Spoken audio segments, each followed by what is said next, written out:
ഇന്നലത്തെ കളിയുടെ കാര്യം പറയുമ്പോൾ കുറച്ച് കാര്യങ്ങൾ പറയാനുണ്ട്. കേരള ബ്ലാസ്റ്റേഴ്സിന്റെ മധ്യനിരയിലെ പ്രശ്നങ്ങൾ എക്സ്പോസ്ഡ് ആയിട്ടുള്ള ഒരു മത്സരം എന്നുകൂടി ഇന്നലത്തെ കളിയെ വിശേഷിപ്പിക്കേണ്ടി വരും. കാരണം നമ്മൾ ഉദ്ദേശിച്ചത്ര സ്ട്രോങ് ആണോ കേരള ബ്ലാസ്റ്റേഴ്സിന്റെ മധ്യനിര എന്നുള്ളത് സംശയമാണ്. കാരണം മുംബൈ സിറ്റി എഫ് സിയുടെ താരങ്ങൾക്കെതിരെ അഴിഞ്ഞാടിയ ഡാനിഷ് ഫറൂഖിന്റെ നിഴലിനെ പോലും നമുക്ക് ഇന്നലെ പഞ്ചാബിനെതിരെ കാണാൻ പറ്റിയില്ല എന്നുള്ളത് സങ്കടകരമായിട്ടുള്ള ഒരു വസ്തുതയാണ്. നമുക്ക് റൈറ്റ് വിംഗിൽ വളരെ വലിയൊരു പോരായ്മയുണ്ട്. അവിടത്തേക്ക് ഒരു താരം വന്നില്ല എങ്കിൽ ഈ സീസണിൽ നമ്മളുടെ കാര്യങ്ങൾ ബുദ്ധിമുട്ടാവും. പിന്നെ കേരള ബ്ലാസ്റ്റേഴ്സിന്റെ ട്രാൻസ്ഫർ പോളിസി ഈ ഒരു സാഹചര്യത്തിൽ വിമർശിക്കാതിരുന്നാൽ ഒട്ടും ശരിയാവത്തില്ല.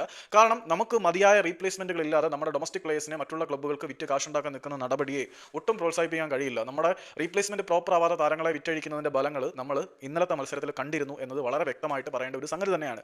പിന്നെ അമാവിയെ റൈറ്റിംഗിലേക്ക് കൊണ്ടുവന്നിട്ടുണ്ടോ, അത് എത്രമാത്രം വർക്കൗട്ട് ആവും എന്ന് നമ്മൾ കാണേണ്ടതാണ്. ഡാനിഷ് ഫറൂഖിന്റെ ആ ഒരു അപജയം എന്തായാലും വിപിൻ മോഹനൻ മടങ്ങി വരുമ്പോൾ പരിഹരിക്കപ്പെടും എന്ന് നമുക്ക് ഉറച്ചു വിശ്വസിക്കാം. പിന്നെ മധ്യനിരയുടെ കെട്ടുറപ്പ് ഒരു ചോദ്യചിഹ്നം തന്നെയാണ്. ഇപ്പം നമ്മളുടെ എല്ലാ വീഡിയോയുടെയും മടിയിൽ ഒരു മോഹൻ ബഗാൻ സൂപ്പർ ജയൻസിന്റെ ആരാധകരുണ്ട്.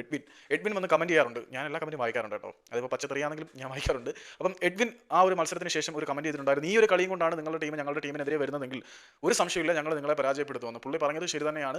മോഹൻ ബഗാൻ സൂപ്പർ ജയൻസിനെതിരെ മാത്രമല്ല, Odisha F C, Mumbai city തുടങ്ങിയ ടീമുകൾക്കെതിരെ നമ്മളുടെ ഈ മധ്യനിര ഇങ്ങനെ വീക്കായിട്ട് കളിച്ചു കഴിഞ്ഞാൽ പ്രശ്നം സങ്കീർണമാവും. പിന്നെ പ്രതിരോധ നിരയിലെ പ്രശ്നങ്ങൾ അവിടെ നിഴലിച്ച് കണ്ടിരുന്നു. മിലോസ് ലിങ്കിച്ച് ഒരു 25 വയസ്സേ ആയിട്ടുള്ളൂ എങ്കിൽ പോലും ഒരു 50 വയസ്സുകാരനെ പോലെയാണ് പലതവണയും പെരുമാറിയത്. പക്ഷേ അവിടെ നമുക്ക് പ്രതീക്ഷിക്കാവുന്ന ഒരു ഘടകം അഡ്രിയാൻ ലൂണയും പഴയ ഒരു ഇൻപുട്ട് കളിക്കളത്തിൽ കൊടുക്കുന്നില്ല. കാരണം ഇതിനെ അദ്ദേഹം ഒരു പ്രീ സീസൺ പോലെയൊക്കെ കാണുന്നത് കൊണ്ടായിരിക്കാം സീസൺ തുടങ്ങുമ്പോൾ നമുക്ക് പഴയ ലൂണയെ കാണേണ്ടി വരും എന്ന് നമുക്ക് പ്രതീക്ഷിക്കാം. പക്ഷേ ഇന്നലെ കമന്റർക്കിടയിൽ അഡ്രിയാൻ ലൂണയ്ക്ക് പുള്ളി എഡ്വിൻ ലൂണ എന്നായിരുന്നു പറഞ്ഞത്. അപ്പം പുള്ളിയും പറയുന്നുണ്ടായിരുന്നു അഡ്രിയാൻ ലൂണയെ പ്രായം ബാധിച്ചു തുടങ്ങിയോ എന്ന് കമന്റേറ്റർ പറയുന്നുണ്ടായിരുന്നു. പക്ഷേ പ്രായം ബാധിച്ചൊന്നുമല്ല, ലൂണ കുറച്ച് അലസമായിട്ട് കളിക്കുന്നതാണെന്നാണ് ഞാൻ വിശ്വസിക്കുന്നത്. അഡ്രിയാൻ ലൂണ ഒരു സീസൺ തുടങ്ങുമ്പോഴത്തേക്കും ISL തുടങ്ങുമ്പോഴത്തേക്ക് സെറ്റായി വരും എന്ന് പ്രതീക്ഷിക്കപ്പെടുന്നുണ്ട്. പിന്നെ ഒരു സെക്കൻഡ് സ്ട്രൈക്കർ റോളിൽ വളരെ നന്നായിട്ട് നമ്മുടെ പെപ്പറെ കളിക്കുന്നുണ്ട്. അദ്ദേഹം ഡമ്മി റണ്ണുകൾ നല്ല രീതിയിൽ ക്രിയേറ്റ് ചെയ്യുന്നുണ്ട്. ഡമ്മി റണ്ണുകൾ ക്രിയേറ്റ് ചെയ്യണമെങ്കിൽ നമുക്കൊരു പ്രോപ്പർ സ്ട്രൈക്കറും കൂടി വേണം. കേരള ബ്ലാസ്റ്റേഴ്സിനെ സംബന്ധിച്ചിപ്പം റൈറ്റ് വിംഗിലേക്ക് നല്ലൊരു താരത്തിന്റെ ആവശ്യകത ഉണ്ടെന്ന് തോന്നുന്നുണ്ട്. പിന്നെ സോംകുമാർ എന്ന താരത്തിന്റെ പ്രകടനത്തിനെ എടുത്തു പറയേണ്ടതായിട്ടുണ്ട്.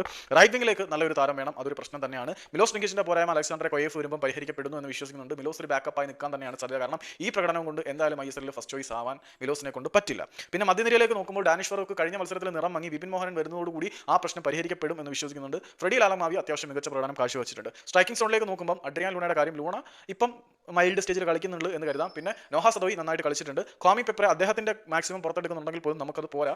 സോ നല്ലൊരു സ്ട്രൈക്കറും കൂടി വേണം. കേരള ബ്ലാസ്റ്റേഴ്സിന്റെ മധ്യനിരയിലെ പ്രശ്നങ്ങൾ നിഴലിച്ച് കണ്ടു, പ്രതിരോധത്തിലെ ആശയക്കുഴപ്പങ്ങൾ നിഴലിച്ച് കണ്ടു, സ്ട്രൈക്കിംഗ് സോണിലെ പ്രശ്നങ്ങൾ മുഴച്ചു കണ്ടു. കേരള ബ്ലാസ്റ്റേഴ്സിനെ സംബന്ധിച്ചിടത്തോളം പ്രശ്നങ്ങൾ എക്സ്പോസ്ഡ് ആയിട്ടുള്ള ഒരു മത്സരമാണ് എന്ന് പറയാം. ഈ പ്രശ്നങ്ങൾ പരിഹരിക്കാൻ നമ്മുടെ പരിശീലകനായിട്ടുള്ള മിഖായിൽ ഷെഹ്റയ്ക്ക് കിട്ടുന്ന ഒരു അവസരം കൂടിയാണിത്. അദ്ദേഹം എങ്ങനെ ഇതിനെ നോക്കി കാണും എന്ന് കാത്തിരുന്ന് വിലയിരുത്താം.